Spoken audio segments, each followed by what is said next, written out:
पूर्वी दिल्ली में फिर चाकूबाजी, 3 बदमाशों ने युवक पर किए ताबड़तोड़ कई वार। पुलिस ने की 3 आरोपियों की पहचान।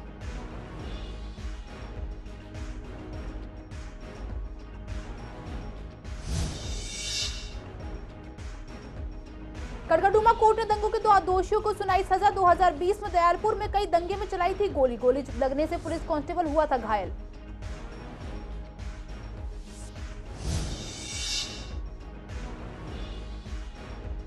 एक नवंबर से दिल्ली में आने वाली सभी बसें होंगी क्लीन फ्यूल। फिलहाल आनंद विहार पर नहीं चल रही कोई बसों की चेकिंग। कुछ दिन पहले तक हो रही थी चेकिंग।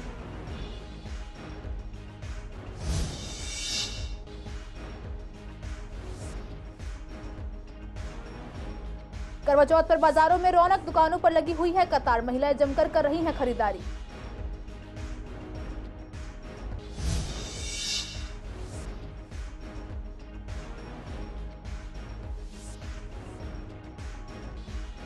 सब्जियों के दाम बिगाड़ रहे हैं घर का बजट। 70 से 80 रुपए किलो बिक रहा है प्याज। पूर्वी दिल्ली के लोगों का कहना, सरकार को देना चाहिए ध्यान।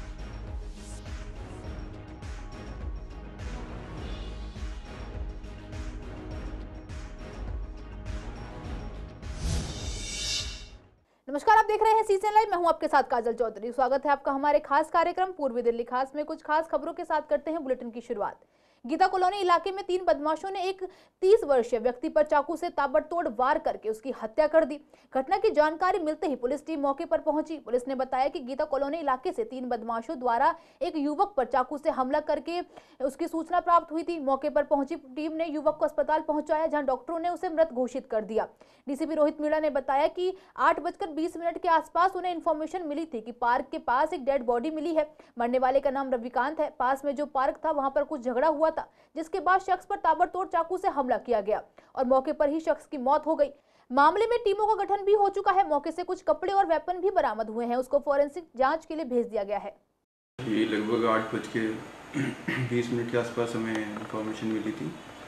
एक जो बेसिकली एक इंजर्ड डेड बॉडी की एक इंफॉर्मेशन मिली थी। तो उसमें हम जैसे ही हमारी टीम पुलिस टीम मौके पे पहुंची तो देखा कि वहाँ पे एक शख्स है जिसको बाद में आइडेंटिफाई हुआ। उसका नाम रविकांत, वो वहाँ पे डेड था।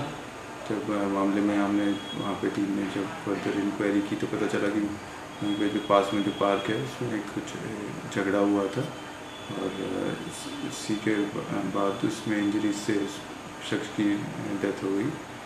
हमने इसमें 3 एक्यूज को आइडेंटिफाई कर लिया है और अभी रेड्स कंडक्ट करी जा रही है उनको पकड़ने के लिए। हाँ, ऐसे कुछ हमें वो वेपन भी मिल चुका है हमें और साथ ही साथ हमें घटना से बेसिकली कुछ वहाँ पे लड़ाई झगड़ा हुआ तो फटे हुए कपड़े और इस तरीके में एविडेंसेस भी और भी मिले हैं जो हमने हमारी जो फॉरेंसिक टीम ने उनको सीज कर दिया है और इसमें फर्दर इन्वेस्टिगेशन है। 2020 में यमुना पार में हुए दंगों के मामले में कड़कड़डूमा कोर्ट ने 2 आरोपियों को 7 साल और 5 साल कैद की सजा सुनाई है। इसके अलावा उन पर 25-25 हजार रुपए का जुर्माना भी किया गया है। जुर्माना अदा न करने की स्थिति में उन्हें 6-6 महीने कैद की सजा और भुगतनी होगी। अतिरिक्त सेशन जज पुलत्स्य चेमाचाला ने अपने फैसले में कहा है कि इन 2 आरोपियों, जिनका नाम इमरान उर्फ माडल पुत्र अब्दुल रहमान और इमरान उर्फ राशिद है, ने 25 फरवरी 2020 को दंगे में हिंसा का सहारा लिया था। बताया गया है कि ब्रजपुरी में करीब 1000 से ज्यादा लोगों की भीड़ नागरिकता कानून का विरोध कर रही थी। यह कोई सामान्य प्रदर्शन नहीं था, बल्कि उनके पास डंडा, छड़े और दूसरे हथियार भी थे। पुलिस उन्हें रोकने और समझाने की कोशिश कर रही थी ताकि वे अपने घरों को लौट जाएं, लेकिन इमरान उर्फ मॉडल ने पिस्टल निकाल ली और पुलिस की तरफ निशाना करके चला दी। इससे कांस्टेबल दीपक घायल हो गया। कोर्ट ने अपने फैसले में कहा है कि यह अपराध बिना किसी पर्सनल कारण के किया गया और पुलिस पर गोली चलाना कोई सामान्य अपराध नहीं माना जा सकता। ये दोनों उस भीड़ का हिस्सा थे जो हिंसक हो गई, इसलिए इन दोनों को दोषी मानते हुए सजा सुनाई गई है।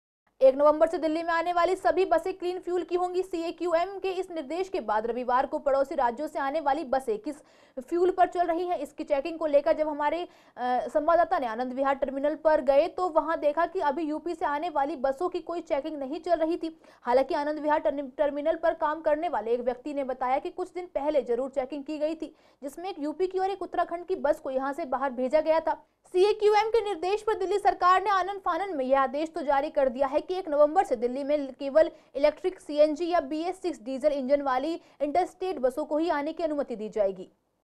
भारत में यूं तो हर त्योहार बड़ी ही धूमधाम से मनाया जाता है और ऐसा ही पति पत्नी के प्यार का एक त्योहार है करवा चौथ। परसों करवा चौथ है और बाजारों में इतनी रौनक और भीड़ भाड़ देखने को मिल रही है। जब हमारी संवाददाता सोनिया शर्मा ने शाहदरा के बाजार का जायजा लिया तो वहां अच्छी खासी रौनक देखने को मिली। महिलाएं जमकर खरीदारी कर रही है, मेहंदी वालों के पास भीड़ लगी हुई है, साड़ियों की दुकानों पर लंबी कतार लगी हुई है। तो पूजा में रखी जाती है, सरगी में या शगुन में दी जाती है, सास अपनी बहू को देती है। हाँ फिलहाल कल थी, कल ज़्यादा थी, संडे था, आज थोड़ी कम है, बाकी कल ज़्यादा उम्मीद है। नहीं वही नॉर्मल रेट है, 180 रुपये किलो, दोनों सेम रेट है। फैनी हमारी 240 रुपये, हाँ फैनी भी दी जाती है साथ में, 240 रुपये। हाँ मट्ठी नमकीन वाली मीठी वाली दोनों लगती है। खरीद सास के लिए देने के लिए खरीदी जाती है, पूजा कर लेते फिर दिए जाती है। वे बनते पूड़ी सब्जी, मीठे गुलगुले बनाए जाते, मीठा हाँ मीठा चीना का दिया जाता, हाँ खीली डाले जाती, लड्डू डाले जाते, बतेसे डाले जाते।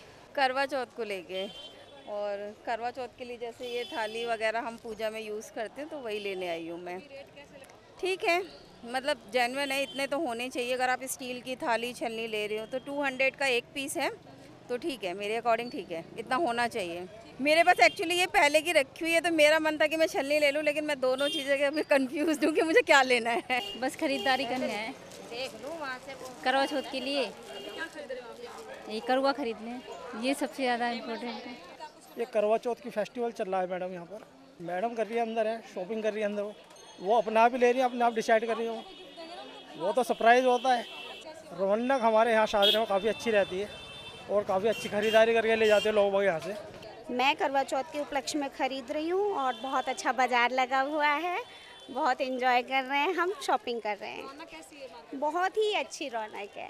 अभी अपने लिए बिछुए, अपनी सास के लिए बिछुए खरीदे, करवा चौथ के व्रत के लिए श्रृंगार का सामान सारा कुछ, चूड़ी बिंदी सिंदूर और चूड़ियाँ, वो चूड़ियाँ के साथ मेहंदी, सब चीज़ ऑल टोटल सारा सामान। इसमें मतलब कि साड़ी बिछिया पायल ये सब, हमारे तो बिछिया पायल का ज़्यादा हो रहा है, यही चल रहा है। हाँ जी, और व्रत रखा जाता है इस पर।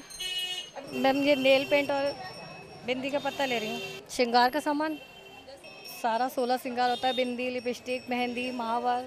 करवा चौथ के पक्ष में लगवा रहे हैं और भैया के पास आए हैं, पहले भी लगवा रखी है। अच्छे हैं, ठीक है, जैसी मेहनत है उस हिसाब से रेट है। हाँ रीजनेबल, हाँ नहीं रीजनेबल है।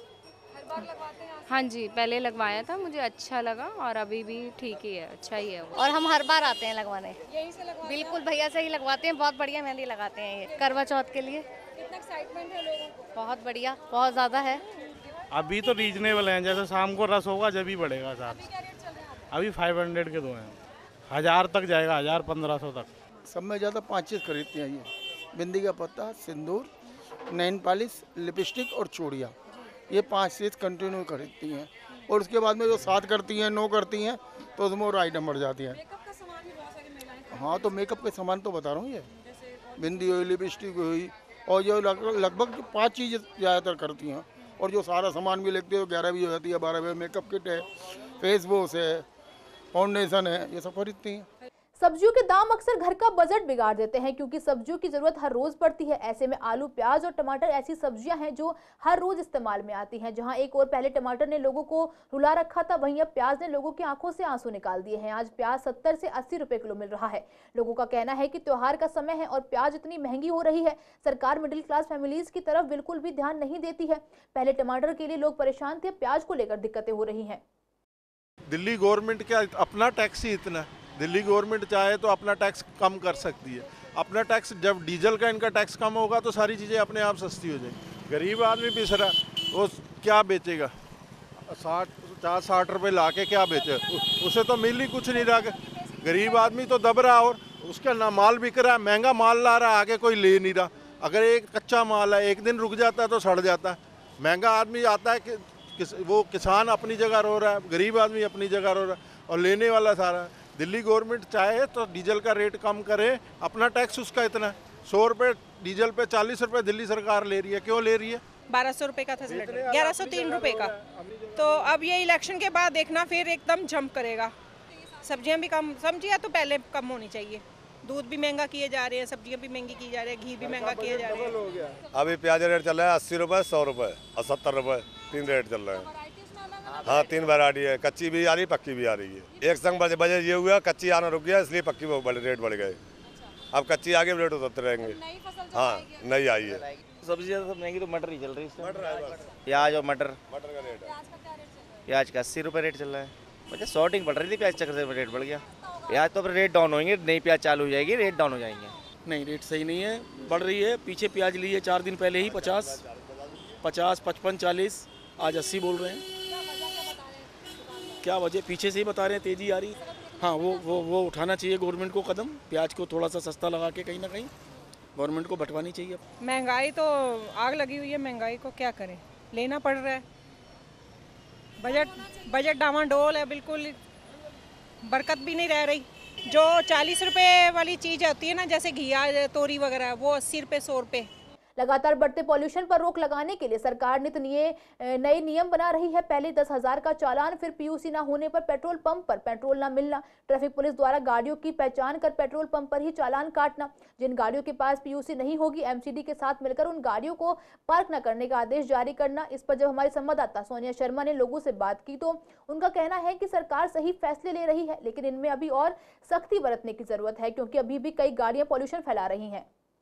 वजह तो फ़िलहाल जो चेकिंग का जो अभी जो इस टाइम में जो पॉल्यूशन बढ़ रहा है ना, वो वजह है। और फिलहाल जो चेकिंग बढ़ा दी है उन्होंने। हाँ ये पिछले हफ्ते में आए थे दिल्ली विभाग से जो ट्रांसपोर्ट वाले जो होते हैं वो आए थे, उनकी गाड़ी खड़े, हाँ परिवहन विभाग वाले वो आए थे, हफ्ते भर खड़े हुए थे। तो उस टाइम में भी गाड़ियाँ उस टाइम तो 40 से 50 के बीच में भी हुई थी गाड़ियाँ। नहीं, मेरा इस साल में एक बार होता है, क्योंकि जिनके पास पोल्यूशन है उनके लिए तो अच्छी बात है, वो खड़ी कर सकते हैं। जिनके पास नहीं है वो उनको अनुमति ना दी जाए तो अच्छी बात है, क्योंकि ये लोगों की लापरवाही है कि नहीं करवाते अपने समय पे करवाते रहें तो इतनी लापरवाही नहीं होगी। फिर देखो अब तो जो है इलेक्ट्रिक गाड़ियाँ आ रही हैं, अब तो गवर्नमेंट भी इसी बात को कह रही है कि पोल्यूशन तो होना ही नहीं चाहिए, लेकिन गवर्नमेंट की पॉलिसी ये चल रही है। इसके अगेंस्ट में एक थोड़ी सी बात बोलना चाहूँगा कि एक आदमी के नाम से जो 10 गाड़ियाँ इशू हो रखी हैं, कम से कम इस पर भी रोक लगाए गवर्नमेंट। जो है एक परिवार के, एक फैमिली के लिए एक गाड़ी काफ़ी होती है, ज़्यादा से ज़्यादा 2 काफ़ी होती हैं, लेकिन हम रोड को भी घेर के खड़े हुए हैं, एमसीडी की पार्किंग को भी यूज़ कर रहे हैं, अनऑथराइज पार्किंग को भी यूज़ करते हैं। तो इससे पॉल्यूशन ही बढ़ रहा है। जब गाड़ियाँ ज़्यादा हो रही हैं, मोटर वाहन ज़्यादा हो रहा है दिल्ली के अंदर, तो ये तो आम नागरिक की जो है सेहत का सवाल है ना। तो इस पर गवर्नमेंट को थोड़ा सा इस पर रोक लगानी चाहिए कि एक आदमी को एक ही गाड़ी इशू। हाँ ये सही फैसला है। अगर आपके पास पॉल्यूशन सर्टिफिकेट नहीं है तो आप तो एक तरीके से जानलेवा हमला कर रहे हैं ना जनता के ऊपर। तो आपको तो अथॉरिटी होनी नहीं चाहिए पार्किंग में गाड़ी खड़ी करने की, आप उसको हटाइए। और उसको तो मैं तो कहता हूँ गवर्नमेंट उसे उठा के जब्त करे गाड़ी को। असल में क्या है कि कुछ लोगों की अपनी थिंकिंग है, जैसे कि एक सोच ऐसी है कि मैं विदाउट हेलमेट घूमता हूँ, उसको ये नहीं पता कि ये तेरा ही नुकसान है। मैं तो पॉल्यूशन नहीं है मेरी गाड़ी में, मुझे कोई नहीं टोकता, मेरे तो फादर्स ही हैं, मेरे ब्रदर ही हैं, फलाना ये, मतलब एक उसकी जो सोच है ना, वो मेंटलिटी वो ठीक होनी चाहिए। गवर्नमेंट इस पर और ज़्यादा एक्शन ले सकते तरीके से, जिससे ये मजबूर हों कि पॉल्यूशन कराएं। अब 10,000, 15,000 या 5,000 या 2,000 का जो चालान भी कर रहे हैं लोग बाग, तो सारी गाड़ियाँ उनके उसमें नहीं आ रही ना, कवरिंग में, पकड़ में नहीं आ रही है वो गाड़ी। तो गवर्नमेंट को ये करना चाहिए कि अथॉरिटी से लेटर निकाले, उन गाड़ियों के नाम से जिनके इशू हो गया उनको तुरंत ऑनलाइन चालान भेज दो, 1 सेकंड की देरी मत करो। ठीक है, गवर्नमेंट की तरफ से जो फैसला लिया गया वो उचित ही लिया गया होगा, क्योंकि हर चीज़ जो फैसला गवर्नमेंट लेती है कुछ सोच समझ के ही लेती है। तो हमारे हिसाब से अगर इन्होंने एमसीडी ने ऐसा किया है तो बहुत अच्छा किया है, और ऐसा होना भी चाहिए। क्योंकि देखिए हम लोग क्या है कि उसका मिसयूज़ बहुत ज़्यादा करते हैं, और अगर गवर्नमेंट कोई फैसला ले रही है तो उसके हिसाब से फिर आदमी कंट्रोल भी करेगा, और उसके साथ फिर ढंग से अच्छा उसका होगा भी, और आगे चलना चाहिए। हर चीज़ में मतलब क्या है, ट्रांसपेरेंसी होता है ना, उसी तरीके से अगर गवर्नमेंट ने ये डिसीज़न लिया है तो बहुत अच्छा लिया है, मेरे हिसाब से तो बहुत अच्छा है। देखिए मिडिल क्लास के लोग हैं हम लोग, और हम लोग चाहते हैं कि जो भी गवर्नमेंट ले वो अच्छा फैसला ले, उसमें हमारा भी तो सबका हित हो। मेरे हिसाब से तो बहुत अच्छा है, क्योंकि बहुत से लोग ऐसे करते हैं, मैं ही हूँ, मैं भी ऐसी गलती करता हूँ। एक बार मैंने करवा लिया, साल भर तक की छुट्टी हो गई, तो इस पर रोकथाम होनी चाहिए। हमारे लगे हुए हैं जो पुलिस वाले, ट्रैफिक पुलिस वाले लगे होते हैं, उनको इस चीज़ों पर ध्यान देना चाहिए, या कुछ ऐसा हो ताकि उस पर पता चले कि भाई किसका पोल्यूशन ख़त्म हो चुका है। इस तरीके का भी ऐप आना चाहिए। उत्तर पूर्वी दिल्ली के नंदनगरी इलाके में हुई मारपीट और बाइक की तोड़फोड़ का सीसीटीवी वीडियो सोशल मीडिया पर वायरल हो रहा है। वायरल वीडियो में दावा किया जा रहा है कि नंदनगरी के ई ब्लॉक मस्जिद के पास खास समुदाय के लड़कों ने वाल्मीकि जयंती शोभा यात्रा पर पथराव किया, साथ ही यात्रा में शामिल लड़कों के साथ मारपीट की और उनकी बाइक में भी तोड़फोड़। इस मामले के संज्ञान में आने के बाद उत्तर पूर्वी दिल्ली के डीसीपी डॉक्टर जॉयन टिर्की ने बयान जारी कर कहा है कि वायरल वीडियो में किया जा रहा दावा झूठा है। इस घटना का वाल्मीकि जयंती यात्रा से कोई संबंध नहीं है। डीसीपी ने बताया कि 28 अक्टूबर शाम दिलशाद गार्डन में रहने वाला 19 वर्षीय अंकित अपने दोस्तों के साथ दिलशाद गार्डन से नंदनगरी वाल्मीकि जयंती जुलूस में भाग लेने के लिए जा रहा था। वह 5 से 6 दोपहिया वाहनों पर लगभग 10 से 12 लड़कों के साथ था। जुलूस तक पहुंचने के लिए अंकित अपने साथियों के साथ नंदनगरी ई ब्लॉक मस्जिद के सामने से गुजर रहा था। वे सभी तेजी से गाड़ी चला रहे थे, साथ ही नारेबाजी भी कर रहे थे। दोपहिया वाहनों पर सवार अन्य लड़के वहां से गुजरने में कामयाब रहे, जबकि अंकित और सिद्धू को कुछ खास समाज के लड़कों ने ई ब्लॉक मस्जिद के पास रोक लिया। इसके बाद विवाद हुआ, जिसमें अंकित और सिद्धू की पिटाई की गई। दोपहिया वाहनों पर सवार अन्य लड़के वहां से गुजरने में कामयाब रहे, जबकि अंकित और उसके दोस्त को कुछ खास समाज के लड़कों ने ई ब्लॉक मस्जिद के पास रोक लिया। इसके बाद विवाद हुआ, जिसमें अंकित और उसके दोस्त की पिटाई की गई और उनकी मोटरसाइकिलों को क्षतिग्रस्त कर दिया गया। घटना के बाद अंकित और उसका दोस्त दोनों को जीटीबी अस्पताल ले जाया गया। डॉक्टरों ने अंकित के एमएलसी पर कोई चोट नहीं होने का जिक्र किया, जबकि उसके दोस्त के एमएलसी डॉक्टर ने मारपीट की पुष्टि की। डीसीपी ने बताया कि पीड़ित की शिकायत पर मुकदमा दर्ज कर जाँच शुरू कर दी गई है। मारपीट और तोड़फोड़ में शामिल आरोपियों की तलाश की जा रही है। यहाँ पे महर्षि वाल्मीकि जयंती थी, तो उसमें जैसे झांकियाँ वगैरह निकलती है और बाकी जैसे बच्चे गाड़ियों पे निकले सब वो होता है। तो क्या हमारे जयंती है आज, तो खुशी का दिन होता है। तो जैसे जयंती वगैरह निकलती है तो वहाँ क्या नाम है, हम मान सम्मान कर रहे थे। तो ये बच्चे हमारे पास भगे भगे आए कि क्या ऐसे थे हमारे वहाँ पे। उन्होंने मस्जिद पे हाथापाई कर दी, उन्होंने पथराव वगैरह हाथापाई कर दी उन्होंने। तो ये हमारे पास ऐसे ये केस आया है। पुलिस ने कोई कार्रवाई नहीं की? पुलिस कोई कार्रवाई नहीं कर रही। महिलाओं को सशक्त बनाने और उन्हें स्वावलंबी करने के लिए पूर्व पार्षद गुंजन गुप्ता द्वारा 2 दिवसीय कार्यक्रम का आयोजन किया गया है, जिसमें महिलाओं को करवा चौथ के मौके पर ब्यूटी सर्विसेज और साथ साथ मेहंदी भी लगाई जा रही है। आयोजक ने बताया कि बहुत कम शुल्क के साथ महिलाएं सभी सर्विसेज का फायदा उठा रही हैं। साथ ही उन लड़कियों को भी रोजगार मिलेगा जिन्हें रोजगार की जरूरत है लेकिन कोई काम नहीं है। करवा चौथ के उपलक्ष्य में 2 दिन का सौंदर्य शिविर लगाया गया है। यहाँ की जो एक बहुत खूबसूरत बात है वो ये है कि यहाँ जो लड़कियाँ आई हैं वो हमारे संघ का एक प्रकल्प है वर्को, जिसके अंदर हम सेवा बस्ती की लड़कियों को ट्रेन करते हैं। ब्यूटी ट्रेनिंग्स उन्हें दी जाती हैं, उनको सर्टिफिकेशन दिया जाता है, खादी ग्रामोद्योग से उनका सर्टिफिकेशन होता है। उनका हमने एक ऐप बनाया है जिस पर आप घर बैठे उनको रजिस्टर कर सकते हैं, उनको बुला सकते हैं सर्विसेज के लिए। वो बच्चियां यहाँ पर आई हैं, सर्विसेज दे रही हैं। करवा चौथ पर अमूलन जिन सर्विसेज की हम बहनों को ज़रूरत होती है वो सारी सर्विसेज यहाँ पर बहुत ही मिनिमम प्राइस पर, कॉस्ट प्राइस पर हम लोग उपलब्ध करा रहे हैं। मुझे इसकी सूचना व्हाट्सएप से मिली थी और जैसे ही मैंने इसका रजिस्ट्रेशन कराया, जिस टाइम स्लॉट पे मेरे को बोला था, मुझे बिल्कुल परेशानी नहीं हुई। उसी टाइम स्लॉट पे इन्होंने मुझे अटेंड किया। यहाँ के बहुत अच्छा माहौल था, बहुत अच्छे गाने चल रहे हैं। हम लोग करवा चौथ मनाने के लिए तैयारी कर रहे हैं और उसी के लिए इन्होंने बहुत सौंदर्य शिविर लगाया है और जिसके अंदर बहुत सारी सर्विसेज दे रहे हैं। मैंने पहले सर्विसेज ली थी और अब मैं मेहंदी लगवा रही हूँ और सभी बहुत अच्छे रीज़नेबल रेट्स पर थी। सब कुछ बहुत अच्छे से हो रहा है, बहुत हम्बल लोग हैं। सुबह से जैसे मैं आई हूँ, जो लेडी आती जा रही है बहुत अच्छा उनका फीडबैक भी रहा है यहाँ पे।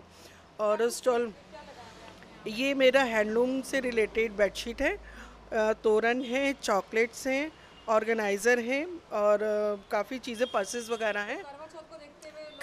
हाँ, करवा चौथ जैसे आ रहा है तो सारा लेडीज़ से रिलेटेड सामान है, तो वो बहुत खुशी से लेते हैं कि हम इतनी दूर दूर जाते हैं, कहीं जाते हैं, यहाँ मेहंदी भी लगवाती हैं। केरल में हुए बम ब्लास्ट के बाद राजधानी दिल्ली में सुरक्षा बढ़ा दी गई है। केरल में एक शख्स ने धमाके की जिम्मेदारी ली है। शख्स ने अपना नाम डोमिनिक मार्टिन बताया है। इस हादसे के मद्देनजर दिल्ली के बॉर्डर पर सख्ती बढ़ा दी गई है। इसके अलावा गिरजाघरों के आसपास और मेट्रो स्टेशनों पर भी सुरक्षा बढ़ाई गई है। शहादा जिले के डीसीपी रोहित मीणा ने बताया कि दिल्ली सीमा से लगे सीमावर्ती इलाकों में पुलिस दलों को नाकाबंदी करने के लिए कहा गया है। मुख्य बाजारों, गिरजाघरों, मेट्रो स्टेशनों, बस स्टैंड, रेलवे स्टेशन और अन्य सार्वजनिक स्थानों पर सुरक्षा बढ़ा दी गई है। सभी क्विक रिस्पांस टीम की सभी टीमों को अलर्ट कर दिया रखा गया है। किसी भी अप्रिय घटना से निपटने के लिए रिजर्व पुलिस फोर्स को भी तैनात कर दिया गया है और आम जनता से अपील की जा रही है कि किसी भी संदिग्ध व्यक्ति या वस्तु के मिलने पर तुरंत नजदीकी पुलिस अधिकारियों को सूचित करें। क्षेत्र में सुरक्षा व्यवस्था को लेकर सभी नागरिक आवासीय समिति और मार्केट वेलफेयर एसोसिएशन को भी सचेत किया जा रहा है। पुलिस ने पूर्वी दिल्ली की गांधीनगर मार्केट और कृष्णानगर मार्केट में भी चेकिंग की और उनसे ये भी कहा गया है कि वे आसपास के क्षेत्र पर तो विशेष ध्यान रखें, साथ ही सीसीटीवी कैमरे पर भी विशेष निगाह बनाए रखें। जैसा कि आपको पता है, कल की ये जो घटना थी उसके बाद ही तुरंत अलर्ट जारी हो गया था और इसी में हमने भी एक डिटेल्ड एडवाइजरी सारे हमारे जो भी फील्ड फंक्शनरीज हैं, जो भी SHO, ACP, सबको डिटेल्ड गाइडलाइंस इशू कर दी हैं। इसके तहत हमने मार्केट्स में अनाउंसमेंट्स, मार्केट्स में RW MWs के साथ मीटिंग, साथ ही साथ DFMD, HHMD के द्वारा चेकिंग, BTT की टीम्स के द्वारा चेकिंग, साथ ही साथ जो अवेयरनेस प्रोग्राम्स जो हम कंडक्ट कराए जाते हैं, tenant servant verification, second hand card verification और जो भी हम एंटी टेररिस्ट मेजर्स हम जो लेते हैं अमूमन 26 नवंबर और 15 अगस्त के टाइम पे, वो सारे हमने वापस से स्टार्ट कर दिए। एरिया डोमिनेशन पेट्रोलिंग और ग्राउंड पे प्रेजेंस और साथ ही साथ टेक्नोलॉजी का इस्तेमाल करते हुए और पेट्रोलिंग और पिकटिंग और QRTs को भी अलर्ट कर दिया गया ताकि सब लोग इस फेस्टिव सीजन में अलर्ट रह के पेट्रोलिंग करें और ऐसी कोई भी अनटूवर्ड घटना ना हो।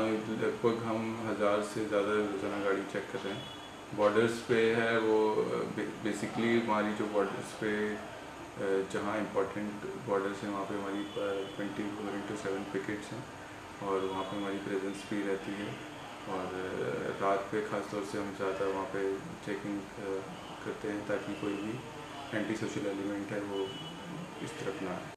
एसोसिएशन DMA के बैनर तले शहर के हजारों डॉक्टर्स रविवार सुबह सड़क पर उतरे। सुरक्षा और आत्मसम्मान की मांग को लेकर डॉक्टर्स ने राजघाट तक जाने के लिए मौलाना आजाद मेडिकल कॉलेज से शांतिपूर्वक रैली निकाली। हालांकि डॉक्टरों की भीड़ को देखते हुए पुलिस ने उन्हें दिल्ली गेट पर ही रोक दिया, जिसके विरोध में डॉक्टरों ने पुलिस के खिलाफ नारेबाजी की। बाद में रैली दिल्ली गेट से वापस लौट गई। इसे लेकर हमने IMA के डॉक्टर से बात की तो उनका कहना था कि हमने शांतिपूर्वक मार्च निकाला था, हमने कुछ मांगे रखी, खासकर डॉक्टर्स के साथ जो मार पिटाई होती है उसके लिए कानून लाया जाए। डॉक्टर मरीज की सेवा करता है और उन्हीं के साथ मार पिटाई होती है। वहीं डॉक्टरों की सैलरी को लेकर भी हमने यह मार्च निकाला था। देखिए, डॉक्टर द्वारा जो है वो एक रैली निकाली गई थी जिसका नाम था चलो राजघाट रैली। इस रैली के अंदर करीब 10,000 डॉक्टर जो है दिल्ली से जो है वो जमा हुए थे और एक ये अपने आप में जो एक अद्भुत और भव्य जो है वो रैली थी। इतनी शांति के तरीके से जो है ये रैली को जो है संपन्न किया गया। डॉक्टर्स जो हैं वो बड़े शांति से जो है वो अपने मांगों को जो है वो आगे रखते हुए जो है वो रैली करते गए और ये मौलाना आज़ाद मेडिकल कॉलेज से लेकर राजघाट तक की जो है वो रैली थी। इतनी बड़ी संख्या को देख के, इतने लोगों को देख के दिल्ली पुलिस ने जो है वो हमारी रैली को जो है वो निर्देश ये दिया कि आखिरी मिनट में उसका जो है वो डायरेक्शन चेंज कर दिया गया और राजघाट हमें जाना अलाउड नहीं किया गया और उसके लिए जो है डॉक्टरों की रैली जो है शहीद भगत सिंह मार्ग में जो है जाके और उस पर पार्क में जाके जो है वो संपन्न हुई। इसमें जो है डॉक्टर्स की जो है स्पेशल मांग ये थी कि एक सेंट्रल एक्ट जो कि जो है वो पार्लियामेंट में प्रेजेंट भी किया गया है, जिसके अंदर डॉक्टर के सेफ्टी के लिए वायलेंस अगेंस्ट डॉक्टर के ऊपर जो ये एक्ट है, इसको जो है वो सेंट्रल गवर्नमेंट जो है वो अपने स्तर पर इसको जो है वो लागू करे, जिससे कि जो है पूरे हिंदुस्तान में ये निश्चित किया जाए कि डॉक्टर्स के ऊपर जो है कोई भी वायलेंट एक्ट नहीं होता है। ये कहीं ना कहीं हर एक प्रशासन के व्यक्ति को जगाने की कोशिश की गई है कि जो डॉक्टर बेचारा प्रताड़ित है उसको कहीं ना कहीं उसकी सुनवाई की जाए।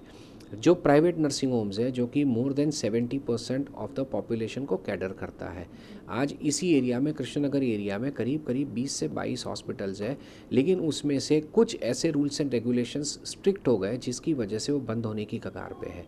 जैसे कि फायर NOC, आज से पहले भी फायर पे हमें NOC मिल जाती थी और हम उस बेसिस पे रजिस्ट्रेशन करा के हॉस्पिटल चला पाते थे, लेकिन अब जो रूल्स एंड रेगुलेशंस ज़्यादा स्ट्रिक्ट हो गए हैं उसके बेसिस पे पुराने स्ट्रक्चर्स जो आज से 35 साल पहले बने हुए हैं उनको चलाना संभव नहीं हो पा रहा है।